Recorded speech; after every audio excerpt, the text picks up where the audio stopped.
Welcome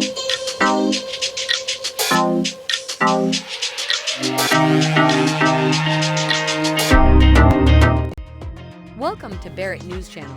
Please don't forget to subscribe and follow us in Instagram and Facebook.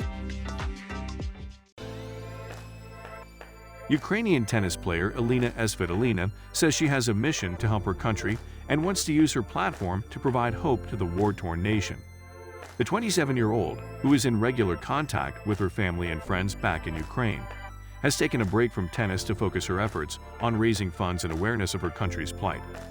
It's extremely tough because her family tell their stories, as Svitolina told CNN Sport. "I speak with my grandmother every day to know how she feels. It's quite tough for her because for elderly people it's most important to have a routine, and right now there is lots of bombing and shooting going on in Odessa, in my hometown. It is important to stay in touch every day with her to support her in any way that I can. One of the most important things as well is to keep their spirits up." Svitolina was born in Odessa, a strategically important port city which has been blockaded by Russian forces since the invasion. She then moved to Kharkiv when she was 12 years old and says she felt helpless when watching the fierce fighting, which has continued to rock the eastern city. Aged 16, Svitolina left Ukraine to pursue her sporting ambitions, but always had her country in her heart. She's proud of her roots and smiles when recalling moments from her childhood that helped form such a strong bond with Ukraine. She's now channeled that love into her own foundation, which encourages children to learn life lessons through tennis, and that of United 24, an organization set up by Ukrainian President Volodymyr Zelensky with the aim of raising funds for medical supplies, defense, and eventually the rebuilding of the country's infrastructure. Svitolina was recently named an ambassador and spoke to Zelensky, who tasked her with uniting the sporting community and maintaining awareness.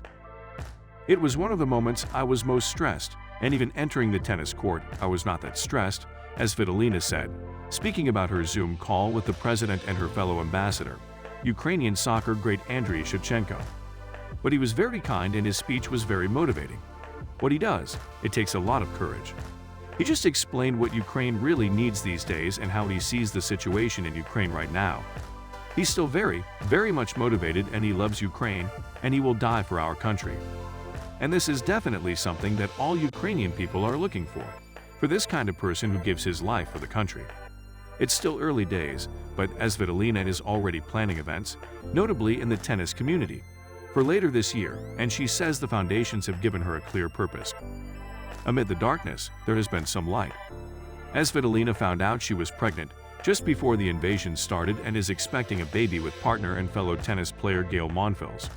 It's what, alongside the mental fatigue caused by the invasion, made her take a break from the sport which she had tried to keep playing. "It was quite a stressful couple of months in the beginning, but yeah, I'm feeling much better," she said. "Of course, I'm still very, very sad about the situation that is happening right now and knowing how many people have lost their lives because of the invasion. It makes me very sad, and that's why I try to focus a little bit on my foundation on the United 24 just to have a mission that I can help in any way." While she has no motivation to return to tennis yet, she has the long-term goal of representing her country in the 2024 Olympics in Paris. She knows, perhaps more than most, just how unifying sport can be in times of such heartache and hardship, as demonstrated by the Ukrainian soccer team's powerful World Cup qualifying campaign. "It's very important for people to give some different kind of information because, to be fair, I don't understand 100% what is really happening in Ukraine," she said. "It is very, very tough for people to go through hell every single day. For people who are still in Ukraine, they are mentally struggling.